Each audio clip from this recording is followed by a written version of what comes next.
जय श्री कृष्णा। राधे राधे। सुहागिन महिलाओं को चूड़ी पहनते समय इन बातों का ध्यान रखना चाहिए।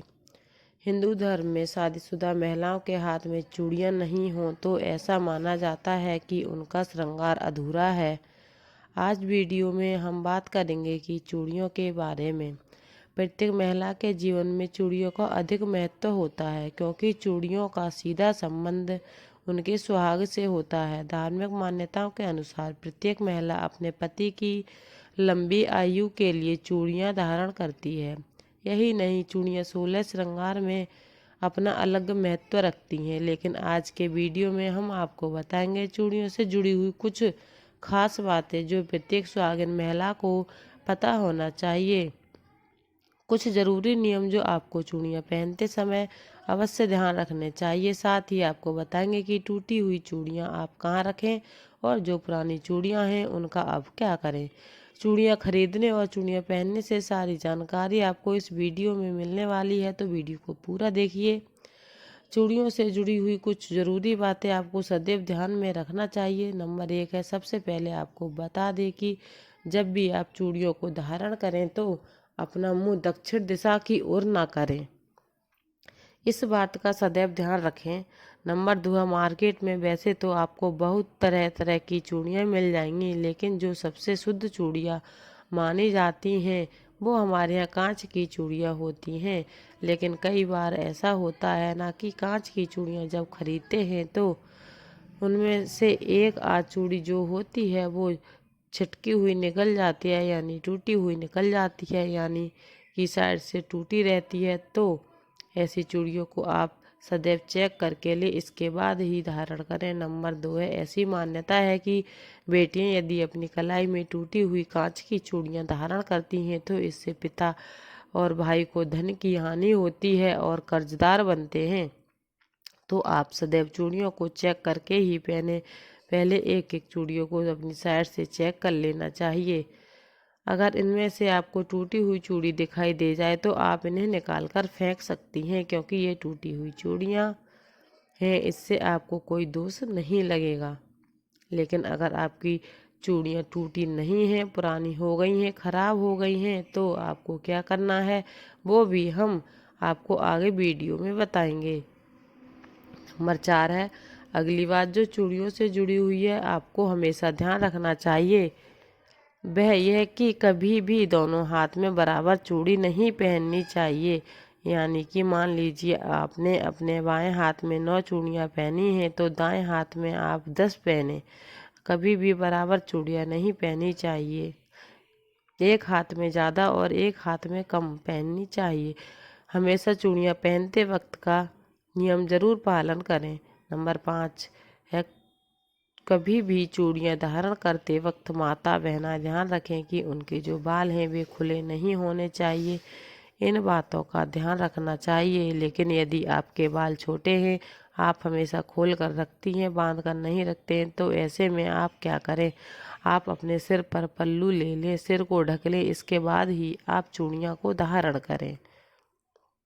नंबर 6 है, अगली बात सोने की चूड़ियों के बारे में। कभी भी किसी भी महिला को सोने की चूड़ियाँ एक ही हाथ में धारण नहीं करनी चाहिए।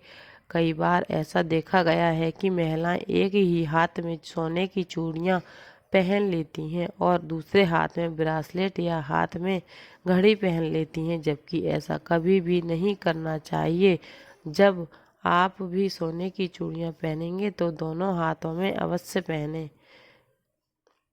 नंबर 7 है, अब बात करेंगे शाखा पोला या कंगन के बारे में।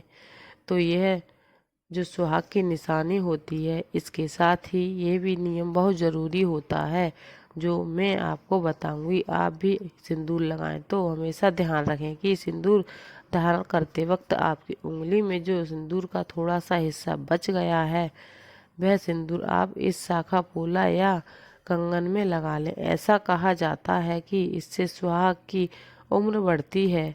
तो इस बात का ध्यान रखें, जो भी माताएं अपनी शाखा पोला धारण करती हैं तो उसमें थोड़ा सा सिंदूर अवश्य लगा लें। दूसरी बात यह भी है कि चूड़ियाँ अपने आप में सुहाग की निशानी है। अगर आपको वक्त बहुत ज़्यादा चूड़ियाँ पहनने से आपको कोई दिक्कत है, चूड़ियाँ पहनने से एलर्जी होती है, तो आप कम चूड़ियाँ भी पहन सकते हैं। ज़रूरी नहीं है कि आप बहुत ज़्यादा चूड़ियाँ पहनें।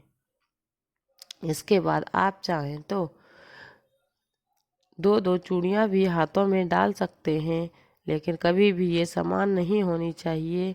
और अगर आप नहीं पहनते हैं तो ये अशुभ माना जाता है। नंबर 8 है, मान लीजिए कि आप अपने हाथों में बहुत ही सुंदर सुंदर चूड़ियाँ धारण कर रखी हैं और तभी आपके घर में कोई अशुभ समाचार आ जाता है।